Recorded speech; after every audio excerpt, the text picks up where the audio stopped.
नमस्कार। हिंदी साधन चैनल में आप सभी का एक बार फिर से हार्दिक स्वागत है। आज के इस वीडियो के अंतर्गत हम आलोचना पढ़ेंगे।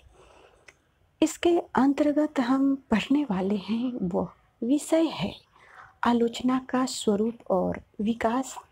उसके बाद आलोचना का विकास क्रम, उसके बाद भारतेंदु युग, द्विवेदी युग और शुक्ल युग।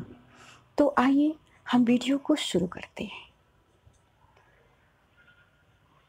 हिंदी आलोचना स्वरूप और विकास। हिंदी की विभिन्न विधाओं की तरह आलोचना का विकास भी प्रमुख रूप से आधुनिक काल की देन है। किसी भी साहित्य के आलोचना के विकास की दो प्रमुख शर्त है। पहली कि आलोचना रचनात्मक साहित्य से जुड़ती हो और दूसरी कि वह समकालीन साहित्य से जुड़ती हो। हिंदी आलोचना अपने प्रस्थान बिंदु से ही इन दोनों कसौटियों पर खरी उतरती है। आधुनिक काल से पहले आलोचना का स्वरूप प्रमुखतः संस्कृत काव्य शास्त्र की पुनरावृत्ति हुआ करती थी, लेकिन आज जो हिंदी आलोचना का स्वरूप है उसका आरंभ आधुनिक हिंदी साहित्य के साथ, या यूँ कहा जाए कि साहित्य में आधुनिक दृष्टि के साथ ही साथ हुआ है। हिंदी आलोचना संस्कृत के काव्य शास्त्रीय चिंतन की पृष्ठभूमि को स्वीकार करते हुए नवीन सृजन, नवीन विचारधाराओं और नवीन सामाजिक सरोकारों से टकराते हुए विविध दृष्टियों, प्रतिमानों और प्रवृत्तियों से युक्त होती चलती है। अब हम पढ़ेंगे हिंदी आलोचना का विकास। हिंदी आलोचना का इतिहास रीतिकाल से थोड़ा पहले शुरू होता है। ऐसा माना जाता है कि हित तरंगिनी के लेखक कृपाराम हिंदी के पहले काव्य शास्त्री थे, लेकिन हिंदी में काव्य रीति का सम्यक समावेश सबसे पहले आचार्य केशव ने ही किया, जिनका अनुकरण परवर्ती रीतिकालीन आचार्यों और लक्षणकारों ने किया।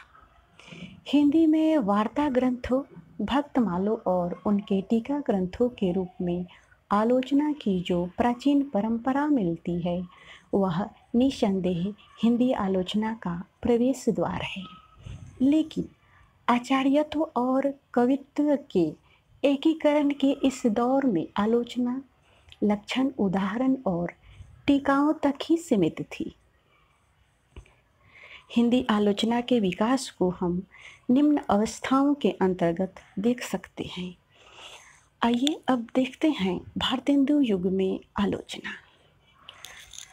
वैसे तो कहा जाता है कि आधुनिक काल में आलोचना की शुरुआत या आलोचना के जो जनक थे वे भारतेंदु जी कहे जाते हैं।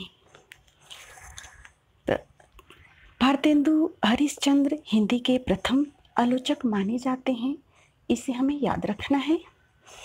आइए हम भारतेंदु युग के बारे में चर्चा करते हैं। भारतेंदु काल में जैसे ही साहित्य रीतिकालीन अंतःपुर के लीला विनोद के से निकलकर जन समूह के हृदय के जनपथ पर अग्रसर हुआ, हिंदी आलोचना भी अपने युगीन साहित्य को समझने और उसकी उपादेयता पर विचार करने की आवश्यकता के अनुरूप रीतिकालीन केचुन को उतारकर एक नए चाल में ढल गई। इस युग के प्रमुख रचनाकार बालकृष्ण भट्ट के साहित्य जन समूह के हृदय का विकास है। सूत्र से साहित्य को परिभाषित किया तो हिंदी आलोचना भी उनके साथ होकर जन समूह की भावनाओं की सारथी बन गई। इस काल में आलोचना पत्र पत्रिकाओं के लेखों, टिप्पणियों और निबंधों से विकसित हुई है।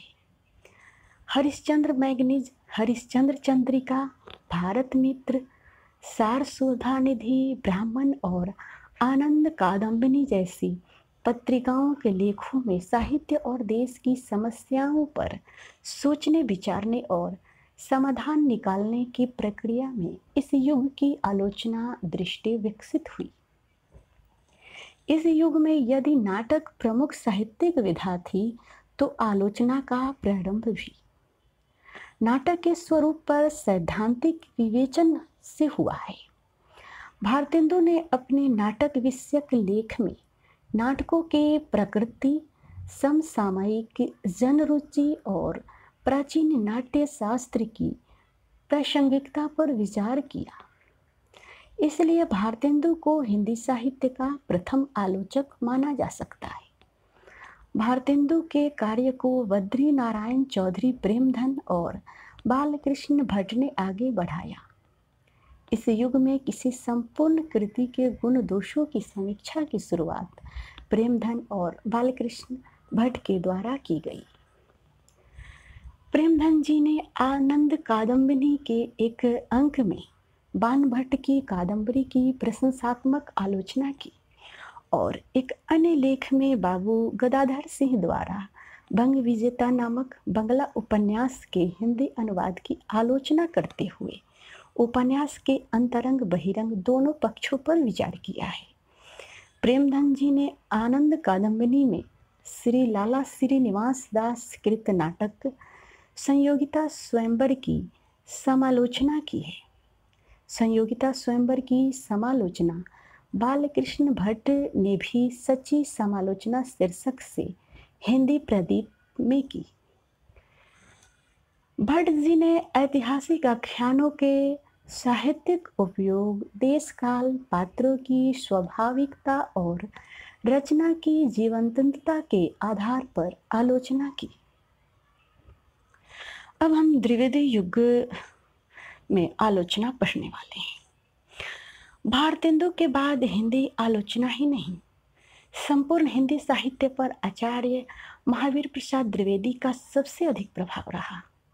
आचार्य द्विवेदी हिंदी के प्रथम लोकवादी आचार्य थे और युगबोध एवं नवीनता के पोषक थे।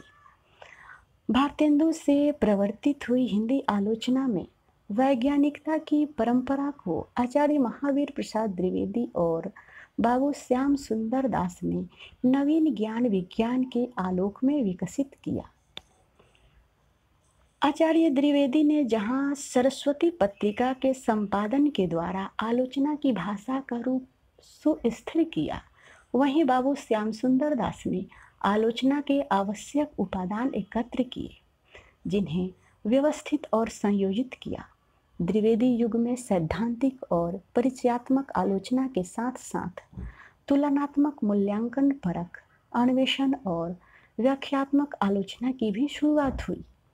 आचार्य द्विवेदी ने साहित्य को ज्ञान राशि के संचित कोष के रूप में परिभाषित करते हुए ज्ञान की साधना पर विशेष बल दिया, जिनका रचनात्मक उपयोग साहित्य में तो हुआ ही, आलोचना में भी उपयोग किया गया।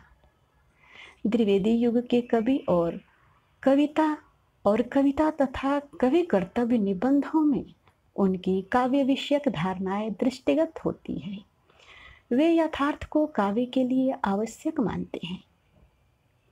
द्विवेदी जी काव्य भाषा के लिए अलंकारिता के विरुद्ध सहज, सरल और जनसाधारण की भाषा का समर्थन करते हैं और बोलचाल की हिंदी भाषा को आधुनिक साहित्य की भाषा घोषित किया। द्विवेदी युग के अन्य प्रमुख आलोचक हैं मिश्र बंधु, पंडित पदम सिंह शर्मा तथा पंडित कृष्ण बिहारी मिश्र। मिश्र बंधुओं की तुलनात्मक आलोचना का पुरस्कर्ता माना जाता है। उन्हें हिंदी नवरत्न में नवरत्नों का चयन ही कवियों की परस्पर तुलना के द्वारा किया गया था। इन आलोचकों के बीच बिहारी और देव में कौन श्रेष्ठ हैं को लेकर कई चरणों में तुलनात्मक आलोचनाएं लिखी गई, लेकिन मिश्र बंधु की दृष्टि रीतिकालीन संस्कारों से मुक्त नहीं पाई थी। कुल मिलाकर द्विवेदी युगीन आलोचना इतिवृत्तात्मक और गुणदोष कथन तक ही सीमित रही। अब आइए हम देखते हैं शुक्ल युग में किस प्रकार से आलोचना हुई। हिंदी साहित्य आलोचना को आलोचना शास्त्र के रूप में व्यवस्थित, गंभीर और समृद्ध करने का श्रेय आचार्य रामचंद्र शुक्ल को है। आचार्य शुक्ल ने सैद्धांतिक आलोचना को भारतीय साहित्य का चिंतन परंपरा और पश्चात साहित्य परंपरा के समन्वय से समृद्ध किया। उनकी आलोचना दृष्टि भारतेंदु युग की उसी सामाजिक नैतिक चेतना से रूपाकार ग्रहण करती है जिसका विकास रीतिवाद विरोधी अभियान के रूप में महावीर प्रसाद द्विवेदी में दिखाई पड़ता है। आचार्य शुक्ल ने निजी पसंद नापसंद पर आधारित आलोचना को खारिज करके साहित्य के वस्तुवादी दृष्टिकोण का विकास किया। उन्होंने साहित्यिक आलोचना और इतिहास के लिए साहित्येतर और उपयोगितावादी मानदंडों को स्वीकार नहीं किया। उन्होंने हिंदी साहित्य का इतिहास और चिंतामणि के निबंधों के साथ ही सूरदास जायसी और तुलसीदास के काव्य के व्यवस्थित मूल्यांकन की प्रक्रिया में कुछ बीज शब्द गढ़े जो आलोचनात्मक प्रतिमान के रूप में स्थापित हुए।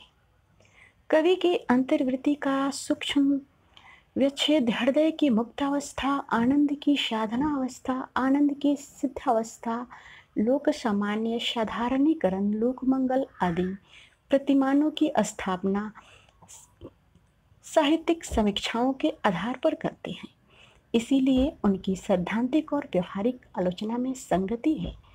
वे सूरदास को आनंद की सिद्धावस्था का कवि मानते हैं तो तुलसीदास को साधनावस्था का और जायसी के काव्य में प्रेम की पीर की व्यंजना को महत्व देते हैं। शुक्ल जी छायावाद के आध्यात्मिक रहस्यवाद को काव्य के क्षेत्र के बाहर की चीज समझते हैं। आचार्य शुक्ल ने उपन्यासों और कहानियों पर भी विचार करते हुए लेखकों के व्यापक सामाजिक राष्ट्रीय चेतना का चित्रण करने का आग्रह किया। सामाजिक राष्ट्रीय जीवन के चित्रण का आग्रह किया। उन्होंने सहवर्ती आलोचना में विश्वनाथ प्रसाद मिश्र, शंकर शुक्ल, बाबू गुलाब राय, पद्मलाल, पन्नालाल बख्शी, आचार्य चंद्रबली पांडे और रामदहिन मिश्र प्रमुख हैं जो अपनी तरह से शुक्ल जी की आलोचना दृष्टि का विस्तार कर रहे थे। आज के इस वीडियो में इतना ही। अगले वीडियो में हम इसका आलोचना के दूसरे पार्ट को देखेंगे जिसमें शुक्लोत्तर हिंदी आलोचना, प्रगतिवादी आलोचना, नई समीक्षा और आलोचना के प्रकार को देखेंगे। वीडियो देखने के लिए सभी को बहुत बहुत धन्यवाद। अगर आपने अभी तक हिंदी साधन चैनल को सब्सक्राइब नहीं किया है तो सबसे पहले इसे सब्सक्राइब कर ले। धन्यवाद।